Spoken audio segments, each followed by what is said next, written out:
100 Serba-serbi Tionghoa Indonesia bagian 2. 26. Tionghoa Indonesia sering dianggap kaum yang eksklusif dan tidak suka membaur. Kenyataannya banyak Tionghoa Indonesia yang miskin di Kalimantan Barat dan Bangka Belitung. Orang Tionghoa merasa canggung dan takut untuk membaur dengan etnis lain karena diskriminasi selama berpuluh-puluh tahun selama Orde Baru, serta karena pandangan buruk dari etnis lain dan merasa dikucilkan etnis lain. 27. Orang Tionghoa dianggap menguasai ekonomi Indonesia. Faktanya adalah orang Tionghoa pada Orde Baru dipaksa untuk hanya berbisnis berdagang karena selama Orde Baru, orang Tionghoa sangat sulit masuk ke bidang lain, contohnya politik dan militer. Oleh sebab itu, orang Tionghoa kebanyakan berkecimpung di perdagangan dan bisnis dan fokus pada bidang itu. 28. Menurut catatan sejarah dan penuturan pemuka masyarakat Dayak, Bidayuh, Sungkung di perbatasan Indonesia-Malaysia, Kalimantan Barat, orang Dayak Iban Sungkung adalah keturunan dari seorang Tionghoa bernama Lim To Chien. 29. Tionghoa sendiri berasal dari bahasa Hokkien yang bermakna bangsa pusat. Bila diterjemahkan ke bahasa Mandarin disebut Chunghua. Yang kenapa disebut bangsa pusat? Karena pada zaman dulu orang-orang Tiongkok meyakini bahwa wilayah tempat bermukim mereka berada di pusat atau tengah dunia dan dipercaya sebagai pusat peradaban. Oleh sebab itu disebut bangsa pusat, tengah atau bangsa pusat peradaban. 30. Baju koko merupakan baju berasal dari budaya orang Tionghoa. Koko sendiri diambil dari bahasa Hokkien koko yang bermakna abang. Jadi baju koko merupakan pakaian pria orang Tionghoa zaman dulu. 31. Bahasa dan budaya orang Betawi sangat dipengaruhi oleh bahasa budaya orang Tionghoa. Contoh baju gaun adat pernikahan orang Betawi yang sangat mirip dengan baju gaun pernikahan orang Tionghoa zaman dulu. Orang Tionghoa sering membunyikan petasan pada momen-momen penting seperti pernikahan, begitu juga orang Betawi. Encim, encang, engkong, dan banyak lagi bahasa Betawi diadaptasi dari bahasa Tionghoa Hokkien. 32. Kelenteng Xiaoyu Sentang atau Dharma Bakti adalah satu-satunya kelenteng di tengah laut yang terletak di Muara Kakap, Kabupaten Kuburaya, Kalimantan Barat.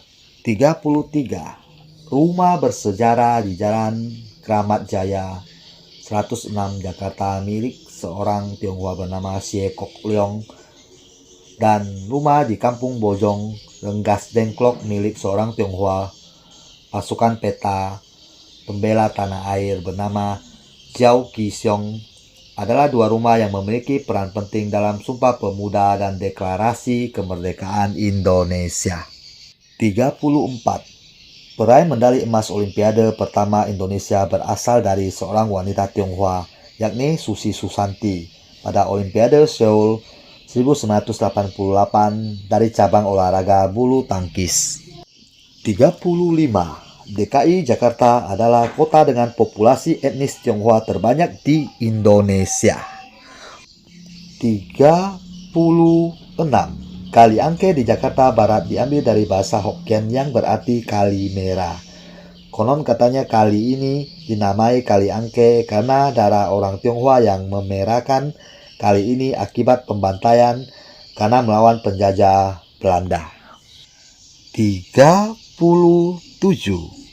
Orang Tionghoa di Indonesia tidak suka dipanggil Cina. Itu dianggap sebagai diskriminasi karena Tionghoa Indonesia menganggap diri orang Indonesia, bukan Cina. Tidak dengan Chinese Malaysia dan Singapura yang merupakan hal umum dipanggil dengan sebutan orang Chinese. 38.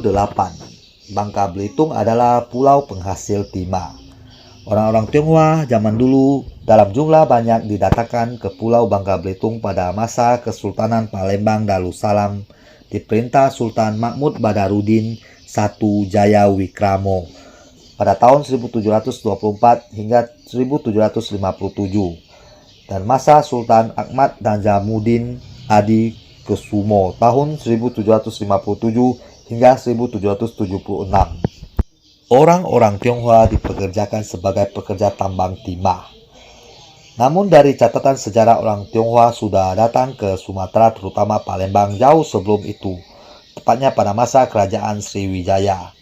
Tionghoa Bangka Belitung kebanyakan berasal dari subsuku Tionghoa Hakka. 39. Tionghoa Benteng atau lebih sering disebut Cina Benteng adalah keturunan Tionghoa yang tinggal di Jakarta dan sekitarnya, terutama di daerah Tangerang. Benteng sendiri diambil dari daerah pemukiman mereka di sekitar benteng Belanda zaman dulu yang mengelilingi Batavia. Tionghoa Benteng menggunakan bahasa Betawi dalam kehidupan sehari-hari dan kebanyakan berasal dari keturunan subsuku Tionghoa Hokkien. 40. Tionghoa Jawa atau lebih sering disebut Cina Jawa adalah keturunan Tionghoa yang tinggal di Jawa, terutama daerah Surabaya, Sidoarjo, Semarang, Pekalongan, Tegal, dan beberapa wilayah di Jawa Tengah dan Timur. Tionghoa Jawa sangat fasih berbahasa Jawa dan banyak menjadi pengusaha yang sukses. 41. Museum Pustaka Peranakan Tionghoa di kawasan BSD Serpong, Tangerang didirikan oleh Asmi Abu Bakar, seorang pria Aceh. 42. Tionghoa Huekuan yang disingkat THHK adalah sekolah Tionghoa pertama di Hindia Belanda sebelum berdirinya negara Republik Indonesia. Sekolah Tionghoa Huekuan didirikan pada tahun 1913 dan ditutup pada tahun 1927. 43. Pada zaman dulu, pada awal kedatangan orang Tionghoa di Nusantara, kebanyakan yang datang adalah pria Tionghoa. Sangat jarang wanita Tionghoa datang ke Nusantara pada masa itu. Banyak dari pria Tionghoa yang datang ke Nusantara pada masa-masa awal kedatangan orang Tionghoa secara besar-besaran ke Nusantara yang menikah dengan wanita setempat.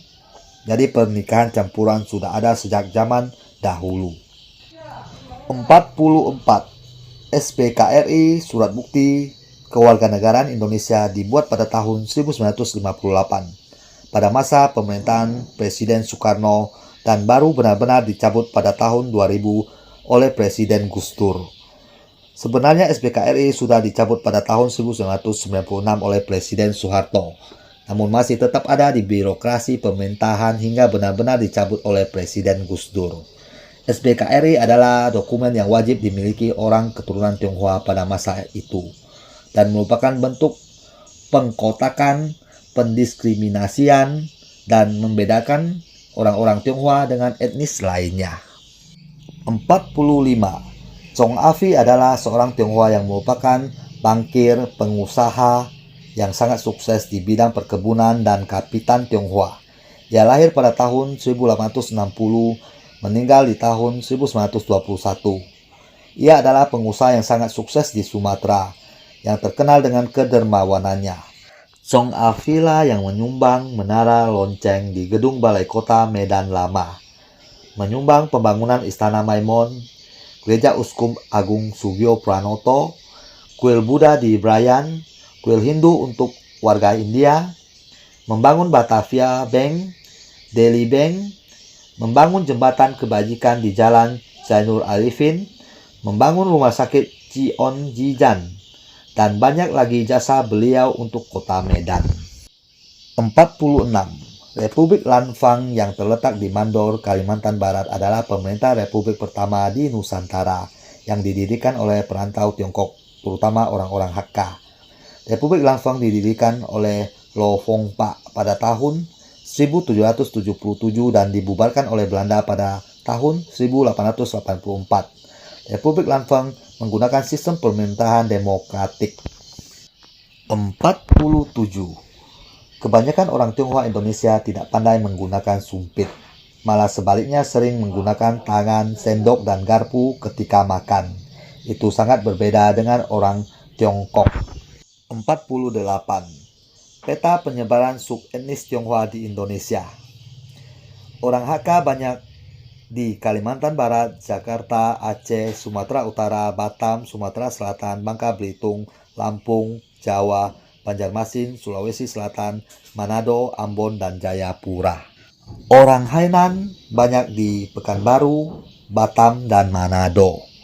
Orang Hokkien banyak di Sumatera Utara, Kepulauan Riau, Padang, Jambi, Sumatera Selatan, Bengkulu, Jawa, Bali, Kalimantan Timur, NTB, NTT, Sulawesi Selatan, Sulawesi Tengah, Sulawesi Utara, dan Maluku. Orang Kantonis banyak di Jakarta, Sumatera Utara, Sumatera Selatan, dan Sulawesi Utara. Orang Hokcia banyak di Jawa Barat. Orang Teochew banyak di Sumatera Utara, Riau, Kepulauan Riau, Kalimantan Barat, Sumatera Selatan, Jambi, dan Bengkulu. 49. So Bengkong dan Kwa Benggan adalah dua orang Tionghoa yang membangun kanal Batavia, saat ini kanal Jakarta. 50. Kelompok orang Tionghoa pernah bersama Kesultanan Mataram berperang melawan VOC Belanda antara tahun 1740 hingga 1743 yang dikenal dengan nama Perang Kuning. Sekian video kita kali ini, semoga bermanfaat. Salam berkah kebajikan. Sampai jumpa di video 100 serba-serbi Tionghoa Indonesia bagian 3.